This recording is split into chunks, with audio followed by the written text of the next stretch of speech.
Imaginad por un momento un destello de colores súper vibrantes, sobre el verde infinito de la selva. Esos son los guacamayos, unas aves que además de espectaculares son increíblemente inteligentes y sociables. Pero, y aquí viene lo duro, esa misma belleza los está poniendo en un peligro tremendo, están desapareciendo. Venga, vamos a descubrir la fascinante historia de cómo la ciencia y el trabajo en equipo están luchando para salvarlos.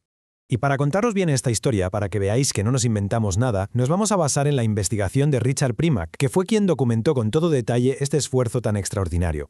Os cuento un poco el recorrido de hoy. Primero veremos el problemón que tienen estas aves. Luego nos meteremos en un misterio en plena selva. Descubriremos un secreto que lo cambió todo.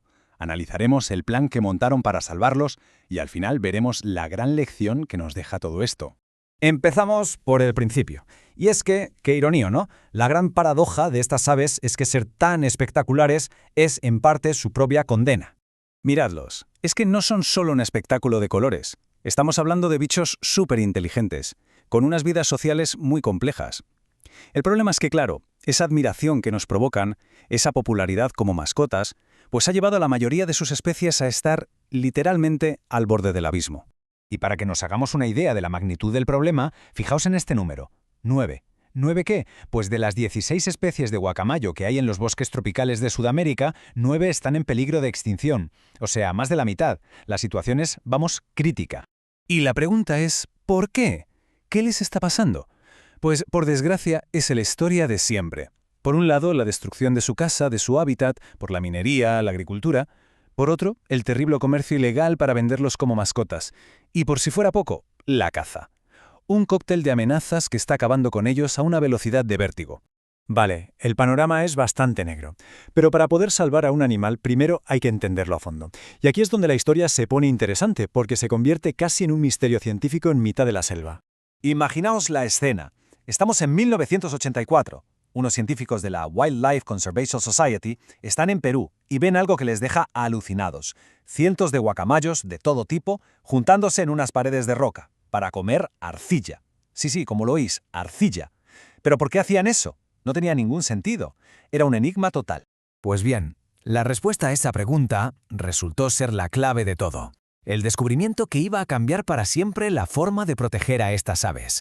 El secreto estaba efectivamente en la arcilla. No era una manía rara, no. Era su farmacia particular.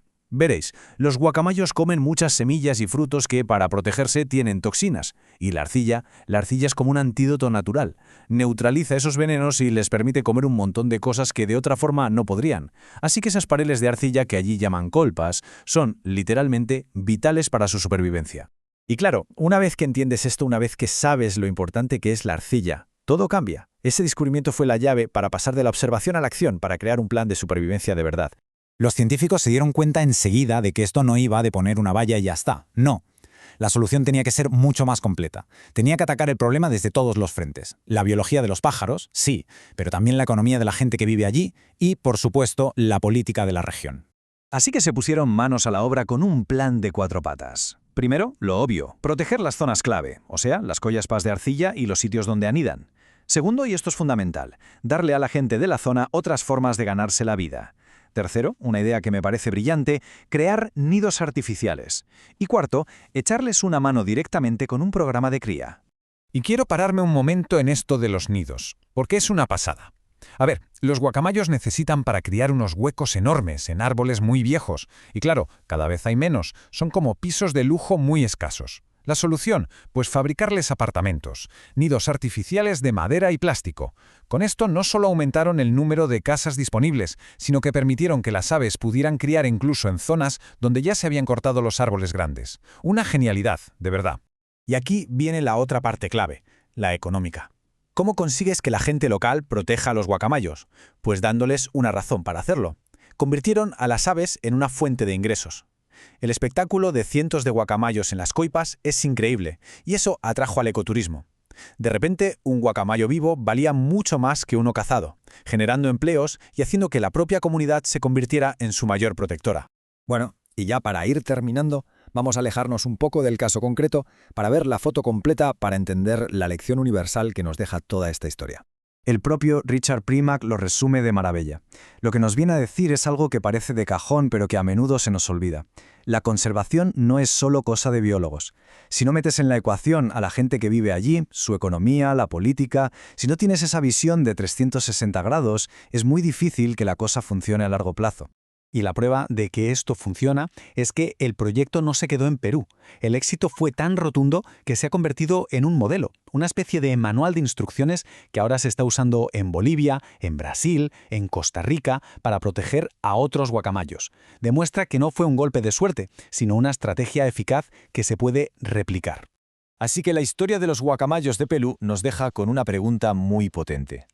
Para salvar una especie hay que mirar mucho más allá del propio animal. Hay que entender su entorno, su biología y la compleja red de factores humanos que lo rodea. Y te deja pensando, ¿y si esta forma de verlo todo, este enfoque integral, fuera la verdadera clave no solo para los guacamayos, sino para salvar a muchísimas otras especies en todo el planeta?